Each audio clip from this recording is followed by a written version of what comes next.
Brahmana and Vaishnava. The conclusive comparison between Brahmanas and Vaishnavas. Srila Bhaktisiddhanta Saraswati Thakur. Translated by Bhumipati Das. Continuation 21.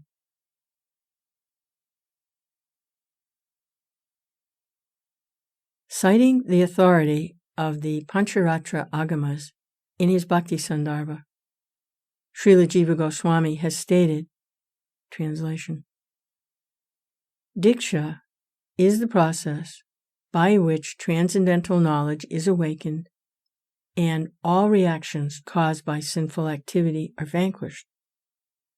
Learned persons who are expert in the study of revealed scriptures declare this process to be Diksha. End translation. A spiritual master who gives mantra assists one in spiritual realization rather than increasing one's material knowledge, and is able to destroy all illicit endeavors for sinful activities, is a real initiating spiritual master, and those who take shelter of him are his initiated disciples. The instructions given to Mayadevi by Namacharya Srila Thakur Haridas Prabhu, the king of devotees, regarding spiritual initiation are described in Sri Chaitanya Charitamrita, Anchalila 3, 240-241 as follows.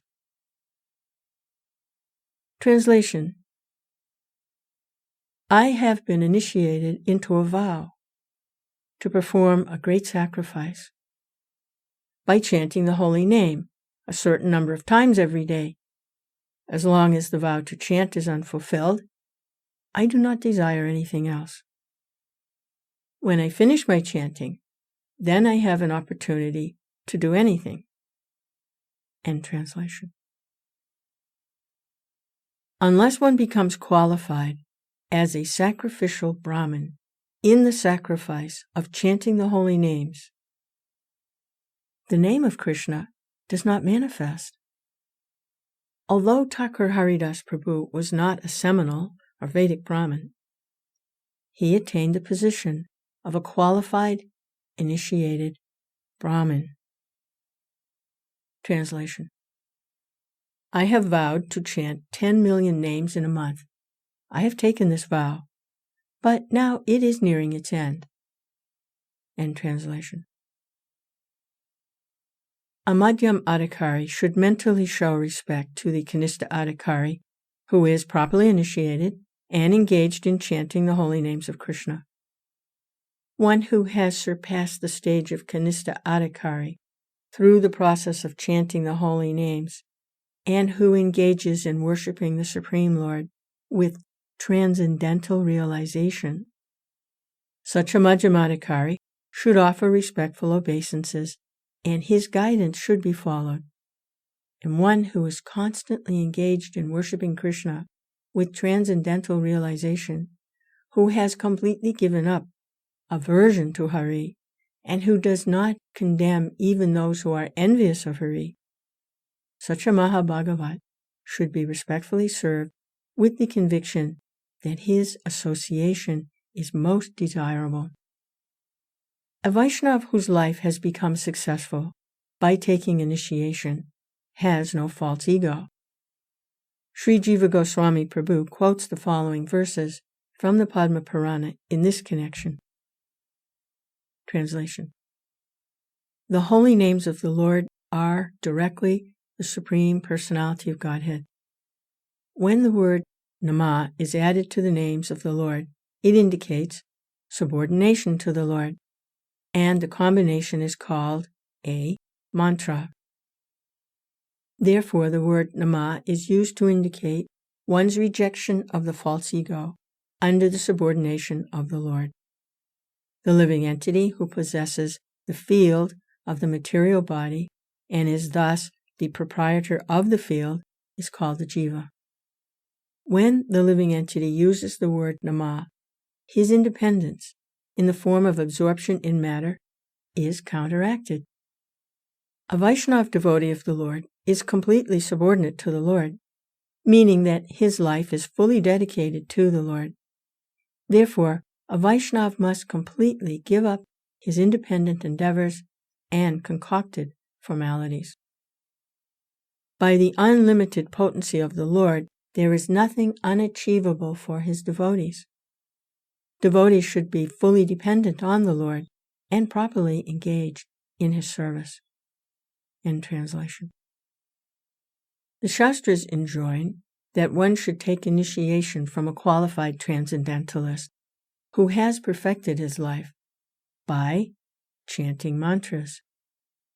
There is no possibility of receiving transcendental knowledge from an unqualified person who is bound by the false ego of high birth and greed for money. Therefore, those who desire their own welfare should give up the materialistic, proud, so-called guru and take proper initiation from a Vaishnava guru. If one has a prominent false ego and a material conception of life, then he will naturally become envious of the transcendental Vaishnavas. One should give up the so-called guru who is envious of the Vaishnavas, knowing him to be a non-devotee. If one fails to do so, one will incur sin and deviate from the path of devotion. Sri Jiva Goswami Prabhu has instructed the devotees of the Lord how to nourish their practice of devotional service in the following way. Translation: If a so-called guru is envious of the Vaishnavas, then one should reject him. Remembering the guror aval iptasya verse, this so-called guru does not have the qualities of a Vaishnava. Therefore, such a non-devotee should not be accepted as a guru. Those devotees who desire eternal welfare should say farewell to such so-called gurus, knowing them to be the subjects of the Vaishnava Podistena verse. In absence of a genuine Vaishnava guru who fits the description given above, one should constantly serve a Mahabhagavata for one's ultimate welfare. End translation. Those who blaspheme Vaishnavas can never become devoted to Lord Hari. Due to their sinful activities, those who are not devotees of Krishna cannot become Vishnujans. The Vaishnavas should always associate with their own compatriots and should pass their time hearing and chanting topics of the Lord and his devotees. Otherwise, as a result of bad association, they will forget their constitutional position as Harijans and become greatly proud of being rich, learned, Brahminical, and so on. In his instructions to Sanatan, Sriman Mahaprabhu has personally mentioned two main reasons why a Vaishnava may lose his standing as a Vaishnava. If a practitioner indulges in either of them, he can no longer remain a Harijan. When one ceases to perform fruitive activities, mundane pride leaves him aside. Just as a Brahmin who does not behave properly and lacks the appropriate Brahminical qualities becomes a Sudra or outcast, so a Harijan whose devotional service to Lord Krishna becomes interrupted and who comes under the influence of women due to material absorption falls from the position of a Vaishnava and then considers that following the Varnashram principles is of utmost importance. In the Chaitanya Charitamrita Madhya Lila, chapter 22, it is stated, translation: A Vaishnava should always avoid the association of ordinary people. Common people are very much materially attached, especially to women. Vaishnavas should also avoid the company of those who are not devotees of Lord Krishna. Without hesitation, one should take exclusive shelter of Lord Krishna with full confidence, giving up bad association and even neglecting the regulative principles of the 4 Varnas and 4 ashrams. That is to say, one should abandon all material attachment. Although the pure devotee does not follow all the regulative principles of varnashram, he worships the lotus feet of Krishna. Therefore, he naturally has no tendency to commit sin. If, however, a devotee accidentally becomes involved in a sinful activity, Krishna purifies him. He does not have to undergo the regulative form of atonement. The path of speculative knowledge and renunciation is not very essential for devotional service. Indeed, good qualities such as nonviolence and mind and sense control automatically accompany a devotee of Lord Krishna. In translation. The first obstacle for being able to identify oneself as a Vaishnava is Stri Sangha, association with women. Association with women is of two types, the first of which is regulated association based on varnashram principles. In the Chaitanya Charitamrita Adi Lila, Chapter 1, it is said, translation, all kinds of activities, both auspicious and inauspicious, that are detrimental to the discharge of transcendental loving service to Lord Sri Krishna are actions of the darkness of ignorance. In translation. Srila Thakur Narottam has also said, translation, don't even talk about pious activities, which are the source of all happiness. Give up both pious and sinful activities. End translation. Giving up the association of Harijans and becoming overly attached to the wife under one's protection is the symptom of bad association. But remaining in the Grihastha ashram in order to increase Krishna's family cannot be called Stri Sangha. The second kind of Stri Sangha is unregulated association with women, which is irreligious and which creates disturbances in the varnashram society, because those who indulge in such association are engaged in sinful activities, abominable activities, or inactivity, and as a result, they go to hell.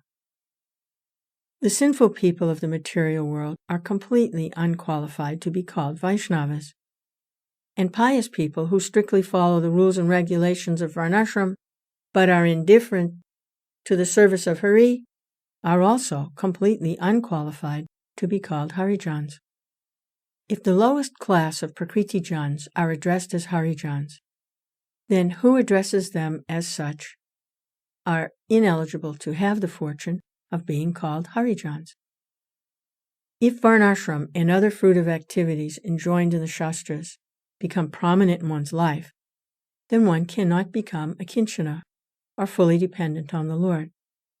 Rather, these activities provoke offenses against the chanting of the holy names in the form of conceptions of I and mine. If a person who is fully surrendered to Krishna becomes proud of following varnashram principles, then it must be considered that he has become most unfortunate. Due to the influence of association with women, the whole material world is daily advancing in aversion to Hari. No one is able to understand the position of the Vaishnavas.